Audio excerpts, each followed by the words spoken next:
So today I'm talking with Tara Gornall, who is a physiotherapist at the Joint Physiotherapy. And welcome, Tara. Hi, It's really nice to be talking to you today. And we're all at home with our families and our loved ones, hopefully. And so you might have some cameos by your sons, right? Oh yeah, they'll pop in and out here. Yeah. Perfect. So can you tell me a little bit about what you offer as a physiotherapist in the community?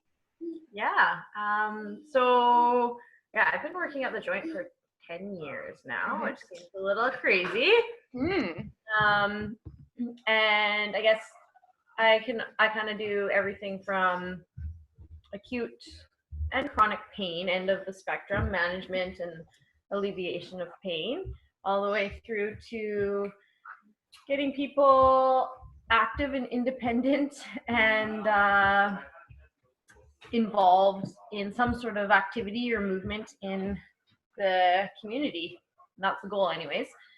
And so that spans from all ages, so kids to sort of older adult. I particularly enjoy working with sort of the younger dancer, doesn't have to be younger, but the dance population in town tends to be mostly younger. Yeah. Over the last little while, a lot more CrossFit athletes as well, and a lot of general population for sure. And then also women pelvic health. I do pelvic floor physio, and so that's a whole other sort of area which has been really rewarding. It's a really great population to work with. Yeah, I find with women's health, pelvic floor health, it's not just women, but pelvic floor health, there's been such a huge leap in information, like in the last 5 years, say, even like how the conversation has shifted significantly to more mainstream, and people are seeking out support for things that historically we have just thought, oh, that's just part of aging, or that's just, part of being a woman, or whatever narrative is there. Totally. Yeah.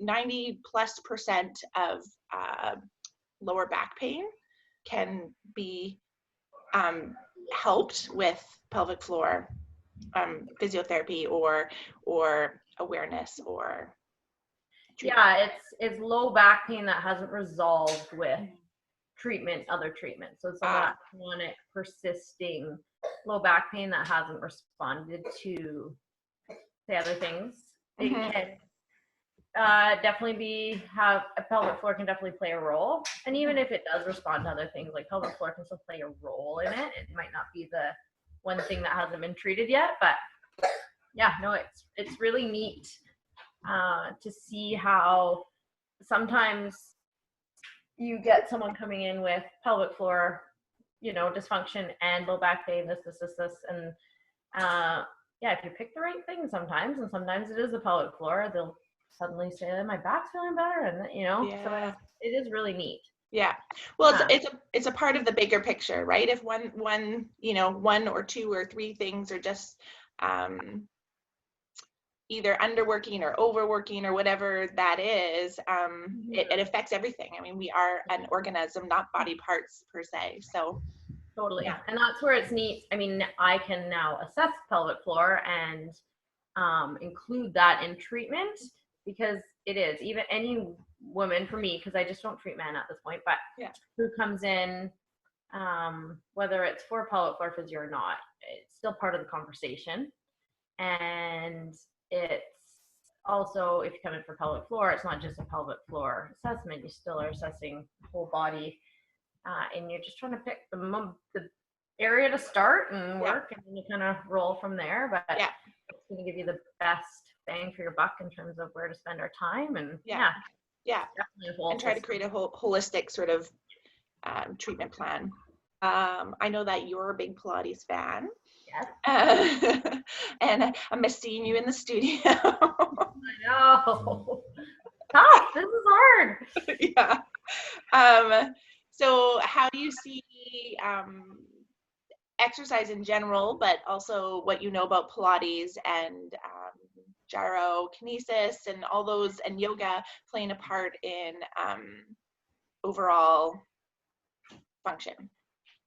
Well, with respect, since we were just talking about, pelvic health, with respect to that, so I think that sort of any of the instructors out there who are the ones leading the classes, yoga classes, Pilates classes, gyro classes, are the ones who see a bigger volume of people, and those instructors are totally key players in being able to sort of share information when it comes particularly to any type of part of the body, I guess I'll say, but especially with pelvic floor, to be able to use cueing and wordology and to help people access and recruit that part of their body, which it just, you've been doing forever, especially Pilates. There's always been a piece of that, but it's become a lot more information, like we said, about it. So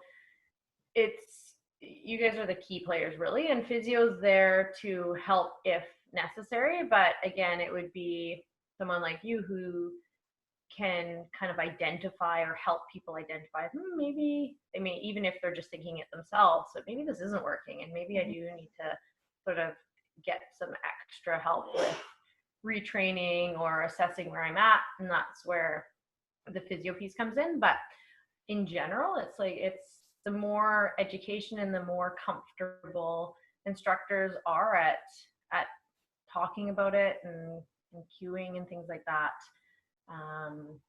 the better, because that's where more of the sort of information needs to be shared. Mm-hmm. And I guess the thing to keep in mind is that the pelvic floor is really just a series of muscles like the rest of our body, and one thing working too much or not enough, doesn't matter what muscle it is, through your whole system, can cause a chain of events that causes some dysfunction. And it's sure nice to be able to send people when there is something not working, or the exploratory process of finding what's working and what's not working. Sometimes, I mean, for me, I feel sometimes we have to back things off just to notice what's going on. And then when we do, if there's something not working, it's great to be able to refer to fantastic practitioners like yourself.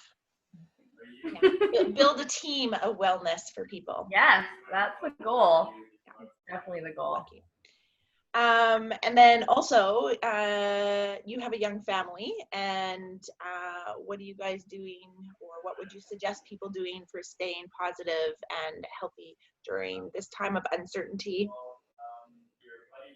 My physio brain suggests moving, just move. Any amount of movement is better than less movement. Yeah. I think for some people who are already in a lovely habit of being active, it might be an easy time to move because they may have a little bit more time on their hands to exercise. But for some people who don't have that habit really ingrained, it can be really challenging. And for someone who maybe has an injury or is experiencing pain, that can also be challenging. So I think finding a way to move, and being kind to yourself, and knowing that it might not be as much as you were doing before, but that even those little bits add up and they make a difference. Yeah.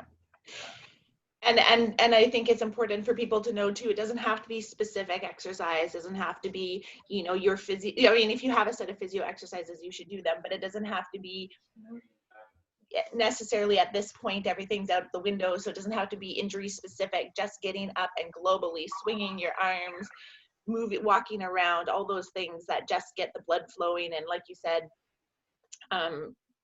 integrate oxygenation and fluidity through the body is good.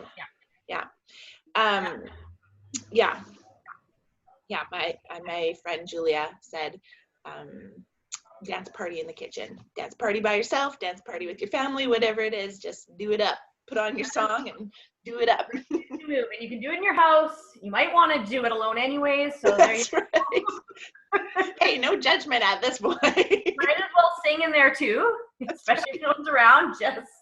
Just go for it. And if you're singing, that's good. That's good work Diaphragm, for yeah. system, your pelvic floor, your diaphragm. There we go. Get some singing in. Sing and dance. I love it. Love it.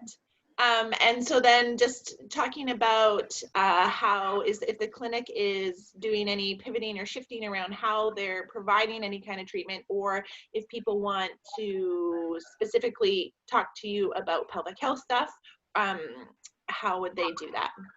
So contacting the clinic is still an option. Like our manager still is going in infrequently, but is going in and checking the phones, and we also have the email. But Eddie, the owner of the clinic, is doing some telehealth sessions. Okay. And I mean, we're all available to do them if the demand is there. Okay. I think until that demand's there, he'll probably do most of them. But if there is any need for any education or advice, especially in the pelvic health realm, I'd love to, do some sessions, some telehealth sessions. I'm definitely available, and it'd be fun. Yeah. Get the brain working. Yeah. So yeah, no, we're still here. Definitely still here. Just it's a bit different. Yeah. Well, I appreciate you taking the time to chat with me and helping us strengthen this wellness community that we have here. Thanks. Thanks for putting this all together. And I look forward to watching some of the other sessions you've done. And thanks for creating more community. Yeah, thank you. Yeah, it'll be interesting. It's, everybody, I love seeing how everybody's on the same page with slightly different spin and slightly different perspective, which is perfect because something works for someone, so it's great. Yeah, good. Okay, well, I wish you good health, and I hope to see you soon. All right, thanks. Take care. Bye.